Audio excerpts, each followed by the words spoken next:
Hi అండి, జై శ్రీరామ్. ఇప్పుడు చూస్తున్నది ఇప్పుడు కాలం వాళ్ళకి కొంచెం రేర్గా చూసే మొక్క. కొంచెం 90s లోపల ఉన్న వాళ్ళకి, పల్లెటూరుల వాళ్ళకి ఇది ఏం పెద్ద కొత్త కాదు. దీని పేరు మొగలి చెట్టు. మొగలి రేకులు అనే సీరియల్ ఉంది కదా, దీనిదేది మొగలి రేకులు. ఇవే మొగలి రేకులు. ఇది చాలా సువాసన. ఎంత సువాసన అంటే ఎక్కడున్న పాములైనా సరే ఆకర్షిస్తుంది అని దీనికి పేరు అన్నమాట. దీనికి వాస్తవానికి నిజంగా పాములని ఎందుకు ఆకర్షిస్తుందంటే ఇంకొక కారణం. ఈ చూసారా, గరుగ్గా ముళ్ళు ఉన్నాయి కదా, పాముకి దురద వచ్చినప్పుడు శుభ్రంగా కండువు తీర్చుకుంటుంది అన్నమాట వీటికి రాసుకుని. త్రాచు పాములు గ్యారంటీగా వీటి దగ్గర ఉంటాయి. అయితే మీరు వేసారు కదండి, భయం లేదా అని అనొచ్చు. మనం వేసింది టబ్లో ప్లస్ 2 అంతస్తుల స్లాబ్ పైన కాబట్టి ఆస్కారం తక్కువ. అయితే ఇది మొక్కగా ఉన్నప్పుడు ఏ వాసన రాదు, పువ్వు పూసినప్పుడు మాత్రమే వస్తుంది. పువ్వు పూసినప్పుడు వాసన ఎక్కడి వరకు వస్తుందంటే ఒక 2-3 ఇళ్ళు అవతలకు కూడా వ్యాపిస్తుంది. అంత దారుణమైన వాసన వస్తుంది. చాలా బాగుంటుంది వాసన.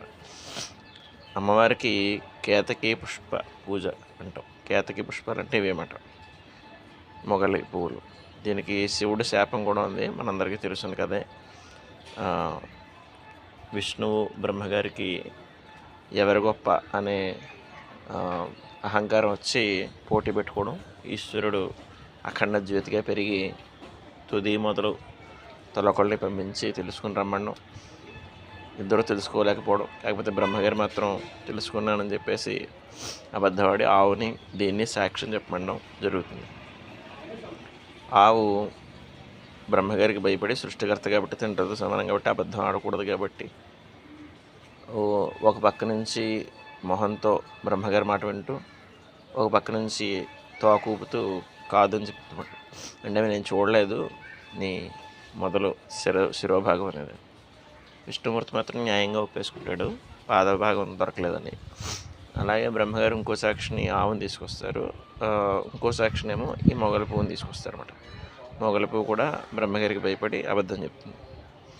అప్పుడు ముగ్గురిని శపిస్తారు, బ్రహ్మగారిని, ఆవుని, మొగలి పువ్వుని కూడా. మీరు పూజకి పనికిరారు అని చెప్పేసి. అప్పుడు ముగ్గురు మళ్ళీ ప్రాధాయపడతారు, వాళ్ళు తప్పు తెలుసుకుంటారు. ఆ కారణం చేత బ్రహ్మగారికి నీకు పూజ పరోక్షంగా ఉంటుంది, ఇంటి పురోహితులు ఎవరైతే ఉన్నారో వారు బ్రహ్మస్థానంలో కూర్చున్నప్పుడు వారికి పూజ చేస్తారు యజమానులు, అదే నీకు పూజ అని చెప్తారు. అలాగే కేతకీ పుష్పం అనేది నాకు తప్ప మిగిలిన దేవతలకు ప్రీతి అవుతుంది, అమ్మవారికి ముఖ్యంగా ప్రీతి అవుతుంది. ఆవుకి వెనక భాగం పూజ